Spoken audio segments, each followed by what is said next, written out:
Hey there, so today we have another review and I'm really excited to bring this one to you guys. This is Angry Chair. So this is one of the most hyped breweries in the country right now, and they're in Tampa, Florida, but they're hyped for a crazy style, pastry stout. So it seems a little crazy that Angry Chair would be hyped for pastry stout, which is a high ABV, sweet, desserty style of beer. But I guess the people down there, despite the heat and humidity, enjoy that kind of style. So they're known for pastry stout, and we have one right here. This is Imperial Awakening, 10.5% stout, Imperial Stout, brewed with coffee, cinnamon, and lactose. So let's dig into this one.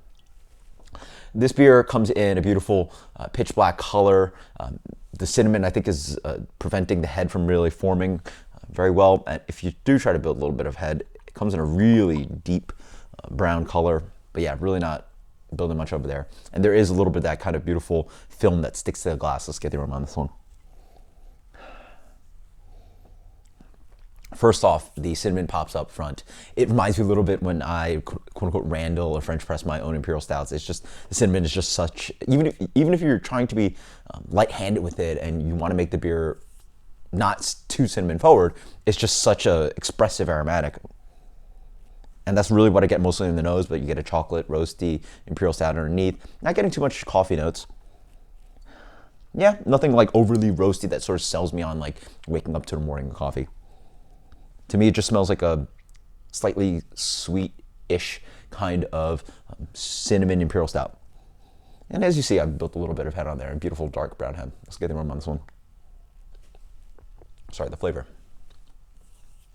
Ah, wow. It's beautiful. First off, this beer just executes on flavors so well.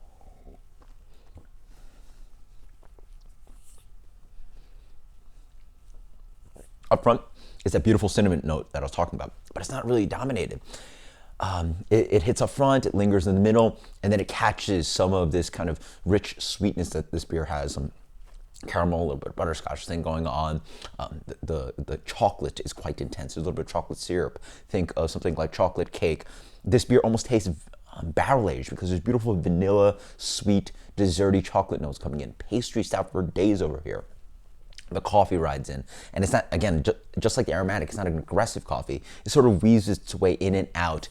It has a little bit of, again, you can make cake where you just sort of use instant coffee or a little bit of, I like to use a sprinkling, a little bit of coffee in some of my desserts, just to offer a little bit of punch of roast and a little bit of bitterness.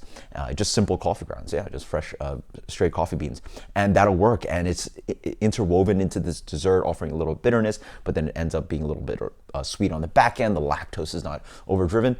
I mean, we're talking about multiple elements here. We're talking about a base Imperial Stout that is relatively sweet with some lactose in there.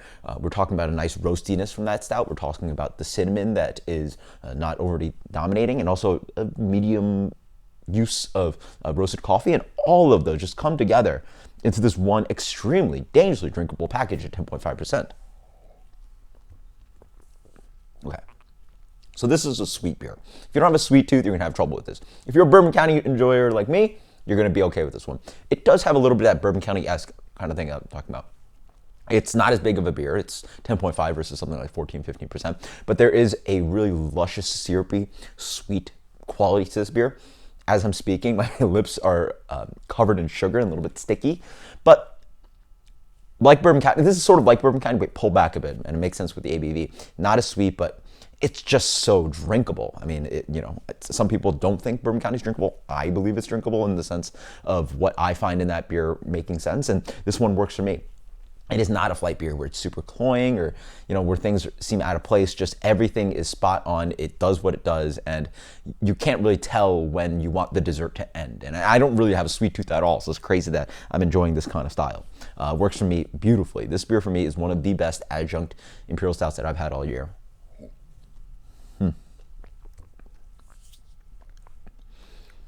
I really think the secret here is how well the flavors are integrated and without overly dominating themselves. And they just have like a really good base recipe for an Imperial Stout right here. It's not overly roasty. It lets the other ingredients shine. It has a little bit of nuttiness in the middle. I'm almost tasting some hazelnut driving in there. It's not overly roasty Imperial Stout underneath.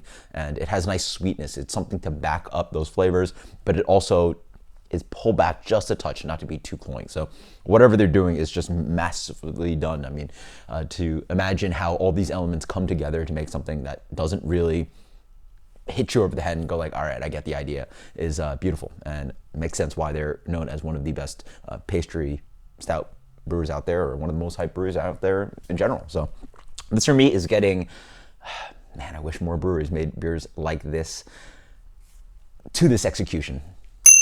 97 out of 100, 97 out of 100, absolutely delicious. Until next time, guys, cheers. Let me know if you've had some Angry Chair. This is absolutely awesome. Until next time, cheers. Later.